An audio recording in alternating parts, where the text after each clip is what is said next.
All right, y'all, we back with another video. We are about to watch a video called Why is Black America So Racist? That's a crazy title, so let's not say no more and let's just get straight into it. Let me ask you a question.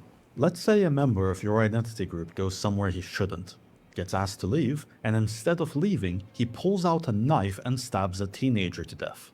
Do you A, denounce the crime, B, stay silent, or C, give him $500,000? Oh, wow. If you chose C, then congratulations. You might be a Black American. Whoa. So we started off with the Carmelo Anthony N-word pass. That is absolutely insane. There's been study after study trying to measure in-group preference among ethnic groups in the US. And consistently, the most racist group is Black Americans, with the least racist being white. Their exploits include, but are not limited to, burning down entire cities because one of them got shot while attacking a policeman, or overdosed, founding a nationwide cult to describe non-blacks as soulless and demonic, taking an entire month to celebrate their history, mostly without knowing their history, Wow. stealing other cultures' historical figures and beloved folktales, Oh, putting up wow. monuments of irrelevant, overweight Black women everywhere, and lecturing others about how everyone else is racist by default because of their skin color. Ironic. As well as being the only comparable identity in America to have more murder offenses than murder victims, which for those of you who are mathematically challenged means they are more likely to be perpetrators of interracial violence than the victims of. Means they are more likely to be perpetrators of This that one dude. Okay, so this guy who they put in the background, I don't know what his name is, but I've seen his videos, and he makes a lot of videos. It's very pro-black. He kind of denies per capita. He denies like black people commit a lot of crimes. He denies like a lot of things that go against black people, and he just calls everything racist and tries to flip it. So it's funny that he put that in there. So let's look at this. So we have the per capita here. 13% of the population, 56% of all murder offenders, and 55% of all murder victims. So black people are committing the most murders and are getting murdered the most. That is insane. And it's the reason because these two things go hand in hand. Black people are racist to other groups and other black people suffer at the hands of black people. We are our own worst enemy. And I don't disagree with that, but I think it's crazy that he has a freaking bucket of chicken on the freaking desk that the presenter has. That is crazy. Now this is also a crazy graphic. I want to know if this is AI or not. Is this real? comparable identity in America to have more murder offenses than murder victims, which for those of you who are mathematically challenged means they are more likely to be perpetrators of interracial violence than the victims of it. Damn. But why are they like that? In this video, I go over the main theories, and if you enjoy it, consider subscribing, it helps the channel. Theory 1. Historical grievances. This argues that the contentious history between whites and blacks, such as slavery or Jim Crow, is the reason for today's anti-white racism. However, racism usually follows simple cause and effect. A bad experience leads to prejudice. No one alive today in America was a slave, and no one was a slave owner. If historical reasons are the cause of current racism, then that can only be possible if older generations are teaching younger generations to hold on to that grudge. And what's striking is that historical grievances usually fade over time, because Okay, so this may be true. I think a lot of black people may be racist because they see the racism that our ancestors went through and they try to equate that with a lot of the problems we see today. But unfortunately, in my personal opinion, I don't believe that we as the younger generation of black people are going through the same subset of issues that our ancestors went through. Because our ancestors went through these problems, and despite the things they fought for, they found a way to be successful. They found a way to build a life for themselves. They would be very disappointed if they saw the current state of Black America right now, because a lot of the issues we face are at the hands of ourselves. I mean, 70% single motherhood, that's at the hands of black people. We've got the most murders and the most murder offenses. That's black people choosing to do these crimes. Now, do I think that poverty and these crimes are hand-in-hand related? But yes, I do also believe that a lot of these issues are hand-in-hand related as well. Because I think the poverty stems from single motherhood, And then the single motherhood stems to the youth of the male youth being so violent in the criminality. And I think that same criminality is the reason why these women are single mothers, because the women like the thugs. The thugs is going to jail. They're creating these young men. These young men have single moms at home. Women can't raise young men. And now we have this big cycle. It's just never ending. It's never ending. And I also think that there's a big issue with the youth. I mean, 80% of kids can't do math and read in school. And 80% of black kids can't do math and read. They have behavior issues.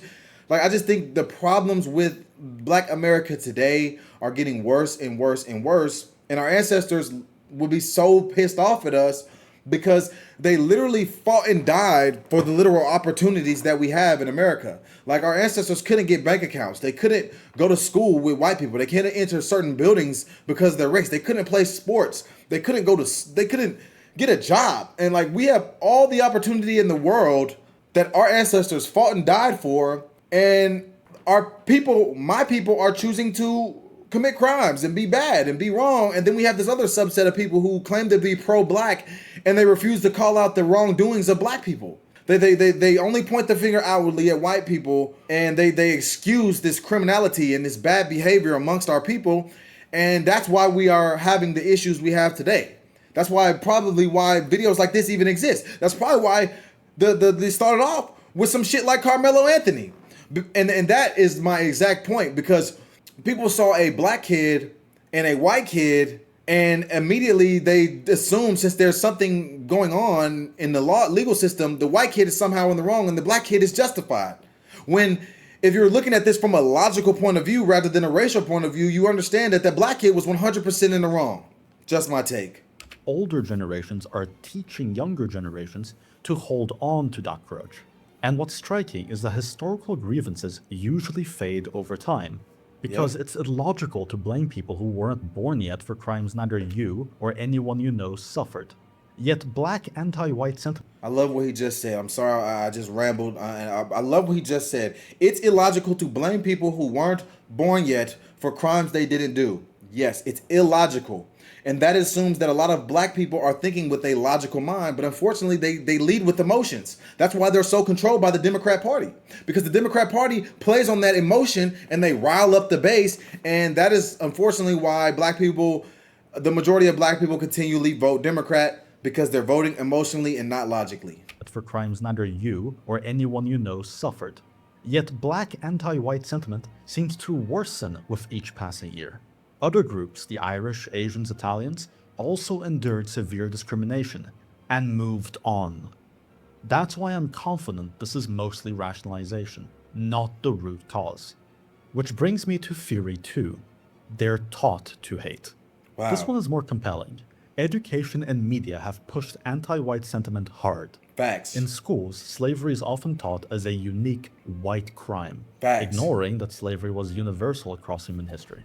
That is facts. That is the biggest load of facts he said in this video. Slavery is taught as a white crime against black people, and it's one of the most uncomfortable times in school as a black kid, especially if you went to a predominantly white school or a school that's not predominantly black, because everyone's going to be looking at you. It's uncomfortable, and it's taught that these white people just basically abused your ancestors, when the truth is slavery was global.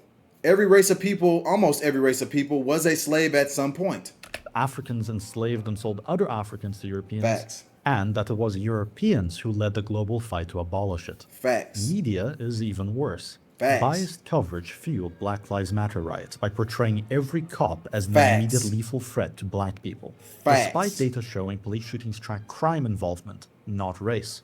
This narrative made black suspects more afraid, less compliant, and more likely to escalate. That is a fact. And if you watch body cam footage on YouTube, it does nothing but confirm that fact, because that is the absolute truth, and it's very unfortunate.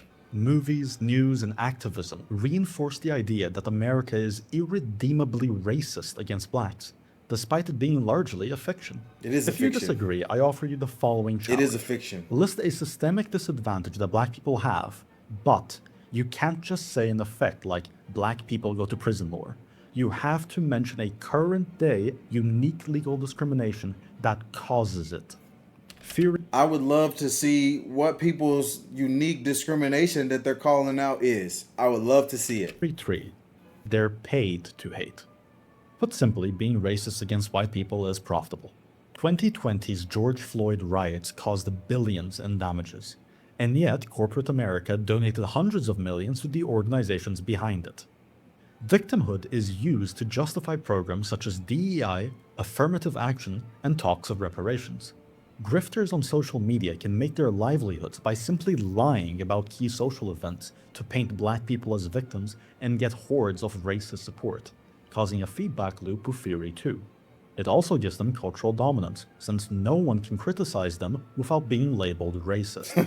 The Facts. trick is to maintain the lie that black communities are eternally victimized in America.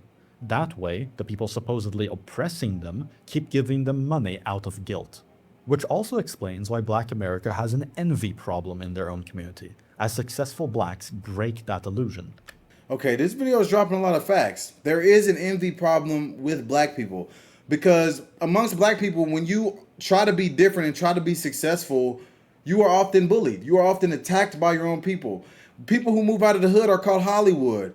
If you speak properly, you're called white. If you carry yourself properly, they call you white and say you're bending into respectability politics. And this low subset of this black culture, or the worst part of black culture, is what's lifted up and glorified and become the standard for being amongst black people. And being an exception to the standard is often seen as unattainable. It's frowned upon. There's envy, there's jealousy.